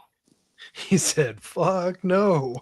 Yeah, and he This just sounds like a trap. thought about it. Yeah, he thought about it afterwards, and he's like, "What could have possibly gone wrong if I had gone?" Imagine being that couple that invited him, like the sweetest couple in real life, and then find out this Uh-huh. movie's kind of based on you. like, Yeah. like that must Yeah. be so shitty. Imagine being like the Belgian couple or whatever, the Dutch couple. The Mhm. Danish. Kept the Danish couple that they kept just shitting on so many times. Yeah. Like They that would be really disappointing too. Is this they weren't supposed to even be that us? bad. Like No. No, No. they just they were epicurious. They like to talk about Mhm. food. Like there's Mhm. nothing wrong with that. And that's probably a lot easier to deal with than somebody that's kind of giving you googly eyes, or you're giving googly eyes, and Yeah, or and that's, killing families to harvest children and, yeah, yeah, so I think the Danish couple would be easier to get along with and be like, oh, just tune them out. Like I Mhm. said, nod your head and smile. Like, oh yeah, there sh- that probably would be delicious. there should have been Okay. like a little bit of plug of humor at the end of this film Yeah. where like the husband at the end was like, we should have just gone to have pancakes with the Dutch. Yeah. Like Exactly. Oh man. so then I guess would we recommend it, and what would we rate it on a scale of 1 to 10? Oof. Who wants to All go right, since first? you asked the question, you go first. Nah, I'm the facilitator. So, B, please enlighten us with: would you recommend this, and what would you give this? For 1 through 10, not like 11 or anything, just for the record. yeah, I've seen an 11 that you guys also have seen. No. Okay, you're gonna have to tell us later on what that is, and we might have to watch that movie later. Mhm. Well, it wasn't one of her recommendations. I could guarantee you that. Oh no. Okay, so for the actors in here, I would say go see it, because when I look at a movie, I don't just look at the plot. Sometimes I like the movie even though the plot sucks. I still like it because I get to see a character, an actor do something with a character that is really appealing. So for this, I would say go see it. Is it rewatchable? No. Yeah. You, Oh, sorry. This is your turn. it's not rewatchable to me. You, Does it mean I wouldn't go back and see the 2022 version? I probably would see that. Because it's probably a little bit different, but at the same time you're seeing different actors play the same character. So that might be good to watch. Do I think this is the 7? No. I would say this is the 6.5 only because of McAvoy. He was really good in this. He really did carry it. I think the kid that played Ant, he was also good at being a forced mute, basically. His name is Dan. I don't know how to pronounce this. Hogh, because it's not you. Hogue? Hogue. Maybe it's Hogue. Yeah. But I mean, he was good in it. He made you believe that, wow, could this kid really Yeah. not talk in real life? Like, so what did you give it? A 6.5? Yeah. Okay.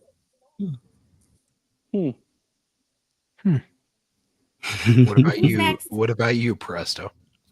So I recommend it, yes. I've seen And them. watching it again, I would say at least twice, because once you watch it the first time and you see everything unfold, when you watch it a second time, you pick up on little subtle things that you're like, oh my God, how did I miss that the first time? Because you didn't know where it was going. But then when you watch it the second time, it's like, oh wow, that's even a little bit more creepy, or that's more disturbing, or oh man, there was such a sign right there, like, son of a bitch. So I would probably say I give it a 6.7. 6.7, solid. That sounds I don't fair. feel like I wasted any time. I didn't get as angry as Fuzzy. I wasn't.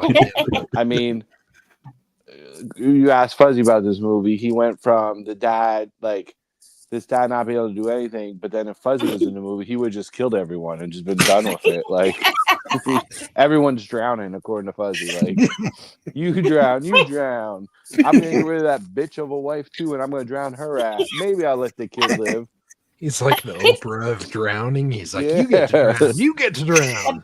And then at the end, He's Fuzzy gonna will. drown. The way I picture Fuzzy in this movie, at the very end, he, like, he kills everyone. He gets in the car. He clicks his seatbelt in, and then it pans to the passenger seat, and there's the bunny buckled up.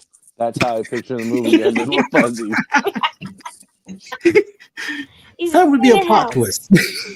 That would be a plot twist. Fuzzy, what would you give it? Do I recommend?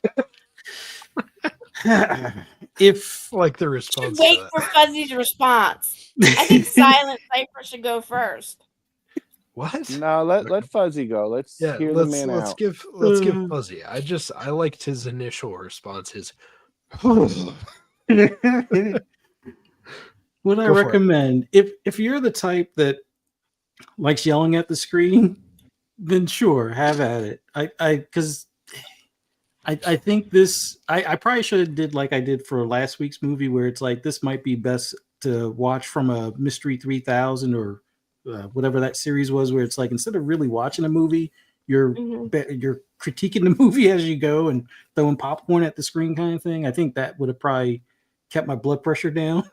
But I would recommend it to people that aren't going to get frustrated if they were to see themselves in the movie. Like I sometimes try to vision myself in that situation, and that's where I go wrong with some of these horror films, or go wrong with a lot of them for me, in the sense that I should just kick back and be entertained and just soak in the plot as it unfolds type of deal. But a lot of times I'm like, no, I wouldn't do that. Don't run back in the house. Don't go up the stairs. That that type of stuff. But I'm probably guilty like what my dad used to do when I was like a little kid. He would always watch like shows that he know are bad and be like, "Oh, this is so stupid," but still watch it until the end. And it's like, if it's that stupid, just turn the channel. No, I'm not going to say that. I wouldn't say that to my dad when I was a little kid because I know I'd probably see the belt. But it's like, hey, I would not recommend it if you put yourself into the plot. But I would recommend it if you want to see a cat and mouse thriller, psychological thriller kind of thing. My score is just based on,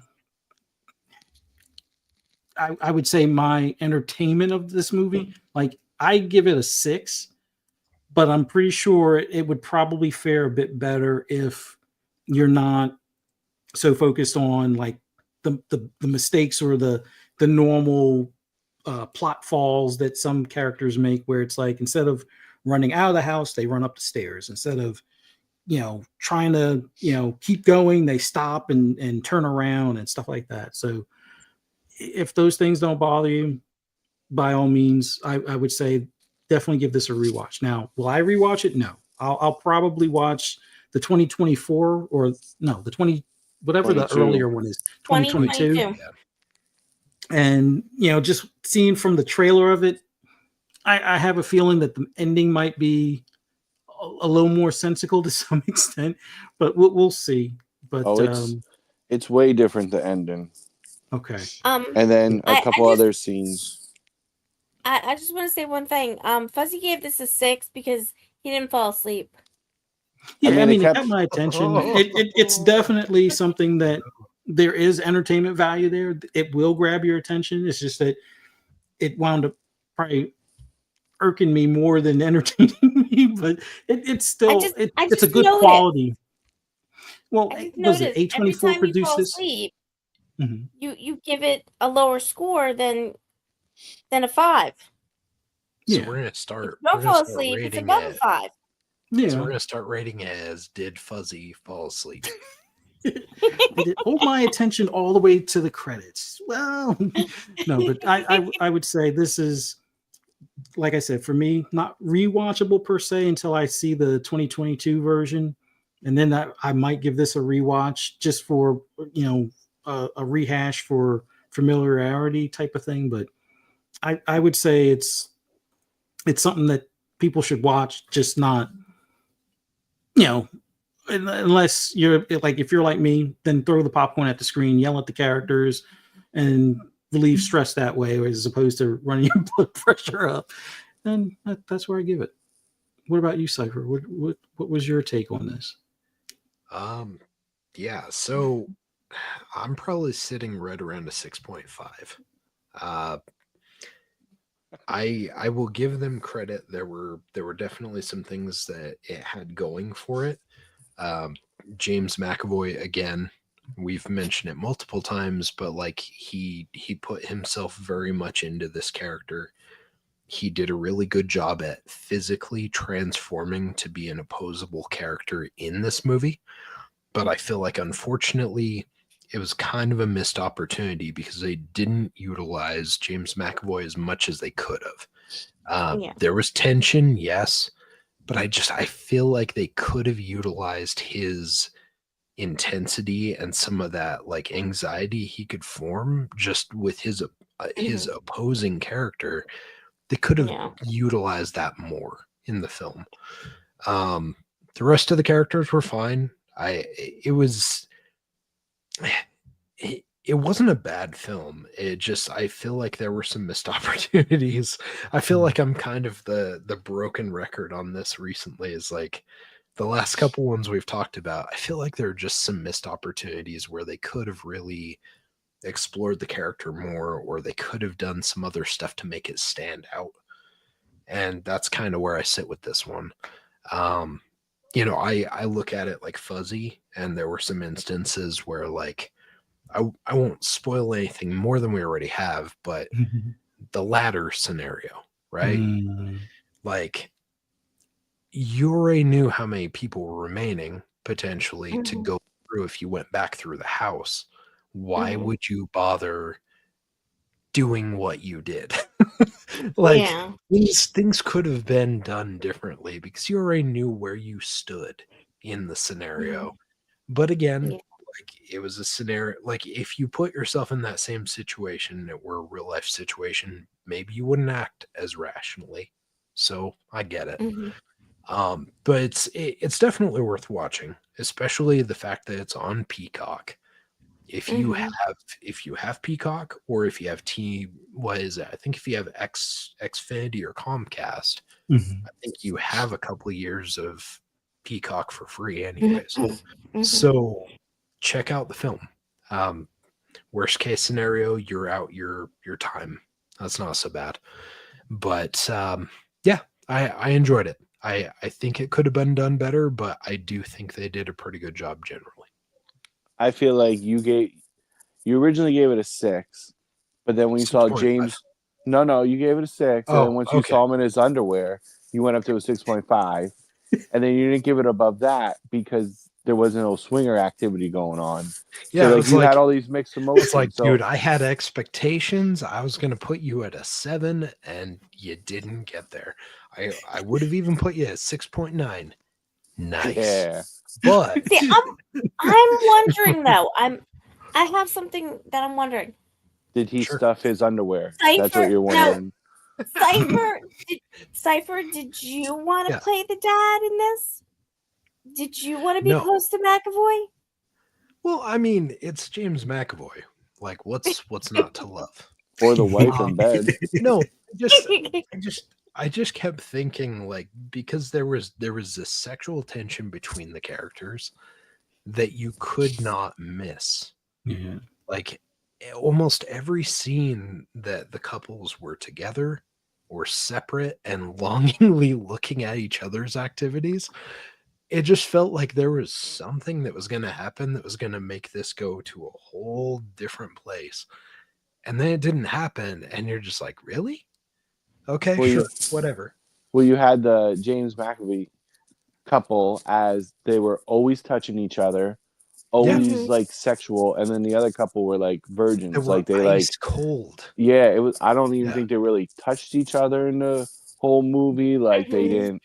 Like, yeah, they were. He's in bed reading a book, and she's like, "Oh, okay." They were like a newlywed couple in Utah that were afraid to touch each other in fear of sin, is almost how they behaved. And it's just one of those things where it's like you see that dynamic, and you're like, okay, they're gonna go somewhere with this. They didn't. That's fine. That's, that was a choice. There were a lot of choices in this film where when you watch it, just like what Fuzzy was saying, like, you're going to probably pull your hair out a little bit because you're just like, why did you make this decision? There were a lot of things in the movie like that. It was still worth watching for sure, but there were definitely some things I expected they were going to expound on that they just didn't. So. Yeah. So overall, I think all of our scores are fair in the sixes, to the sevens range kind of thing. I'm hoping those that hear this podcast will still give this one a try, despite us giving roughly around a similar scoring stuff. But like missed opportunities, I don't know. I always joke in my own head that it's like, hey, if I make a horror movie, is it going to be one of those extremely short ones where it's like, yeah, we're going to cut to the chase and not do some of the silly stuff, or make it where it's like really freak you out with stuff that would, you know, you interact with every day that scares the bejesus or could scare the bejesus out of you if you knew it could do this kind of thing. And I don't know. I want to make one of those like short films to kind of test the waters, but we'll get into that way down the road kind of thing. But Mm-hmm. this was interesting, kept my attention. Love talking about this with you guys. This was definitely a fun one. But ready to do outros? Fee? Oh, yeah. Why don't you do them? Oh, Walk into that one. anyway. So we'll start off with Presto. Welcome back, Presto. Hope this year improves for you and everything. And glad you were able to make it tonight. Let everybody know where they can find you, or if you have any events or anything coming up here in the next week or so. Let everybody know where they can find you on social media. So I'm actually, it's like almost like my hibernation season. Like January and February usually are a little bit slower and quieter for me. So I'm kind of enjoying this time right now. You guys are in Pennsylvania also, so Sunday, like we could get this snowstorm up to 8 inches or whatever they're calling for now. Like basically it's like a coating to a foot. Like, but it seems like right now it's between, at least in my area, like 5 to 8 inches. So, that might be, I mean, you got the Eagles game Sunday, so that might be a nice little snowball fun thing to watch on TV in the comfort of your home. And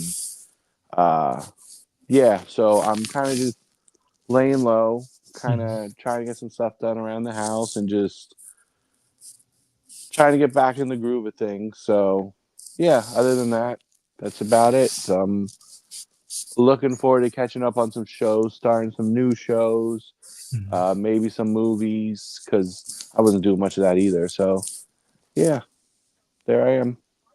Back. Awesome. It feels great. Awesome. Always awesome having you on here, man. Look forward to having you on our next episode and everything. And Silent Cipher. Let everybody know where they can find you, what you got going on, or any events and any events that you might be attending, and where they can find you on social media. Oh man. Well, yeah, you won't catch me too much this weekend because I'm gonna try and just kind of lay off the radar a little bit. Doing some stuff with the fam and just enjoying the long weekend.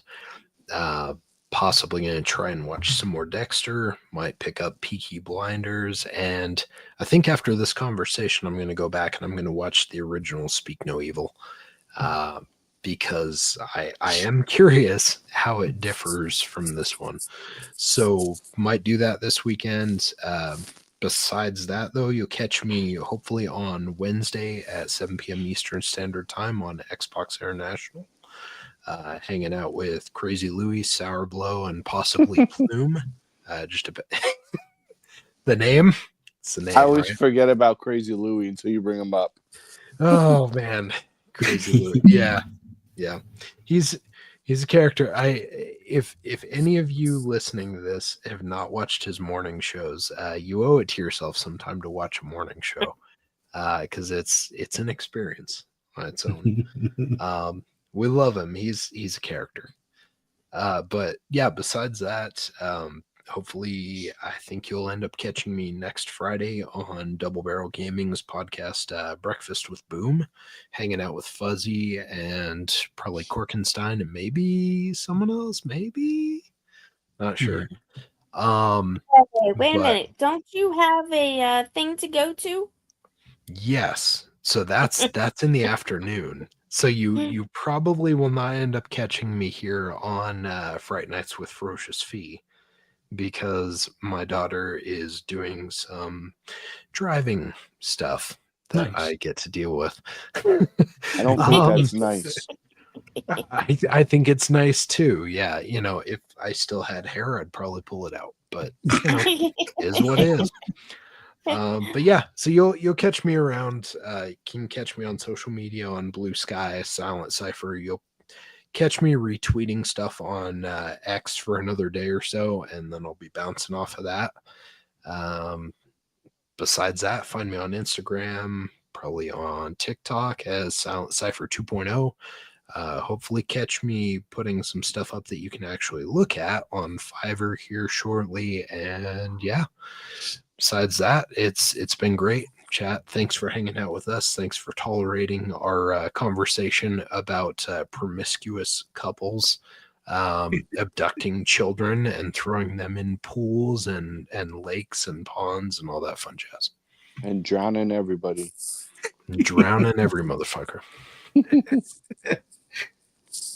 All right, Fee, let everybody know where they can find you and what you got going on. All right, hold on a second. She's got to pull up her script. All right, you're Oh, cut. please. Yeah, Good wait thing a you have- minute. Who am I again? Oh, yes, you can find me Wait a minute.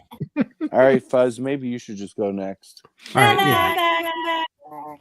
Oh my God. Echo, She's echo, duplicated herself. Did you see Sorry. that? There were two Ferocious Hold Fee on in a here just second. now. We do My not computer's- want that. Going haywire. Yeah. Did you? All open right, up I'll your do my outro, and you hear hopefully me? your computer will. Yeah. Well, yeah. Yeah, we hear you. Do you hear us? Ground control to Major Fee. Can you hear me? Now we can. Yeah. All Yeah. right, hold on a second. That's all you've Hold been on a telling us to second. do. All right, can you hear me Take now? it. Yes. Okay. Can you hear us? Now I don't echo. I feel like this is that cell phone commercial. Can you hear me now? Okay. Good. Okay. Now I think y'all echo. All right. Anyway, so you can catch me on here, and you can always email me at feed78@gmail.com. And then also, that was weird. Okay. So, besides that, I'm on Blue Sky, Twitter. Yeah, Mhm. that's it. Awesome. Awesome.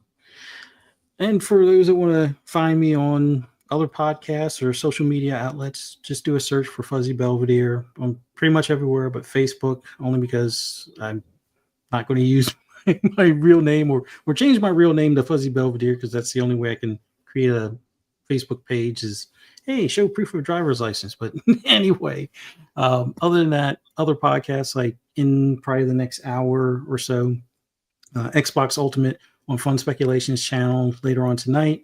Pixelated Echoes will be at I believe, a new time this Sunday at like 3 p.m. Eastern Standard Time. Should have a special guest on there with us as well. And then you can always find me on Double Barrel Gaming for Xbox Lunch Break Special, as well as Breakfast with Boom. One on Monday afternoon, 12 noon, and then the other one, 10 a.m. on Friday morning. And hope to see you guys around and, watch some horror movies, play some video games, have fun, be safe out there. Hope to see you guys next week. And remember, we're doing Dialogue next. It's on Tubi. Nice. Okay. Bye. See you. Bye. All right.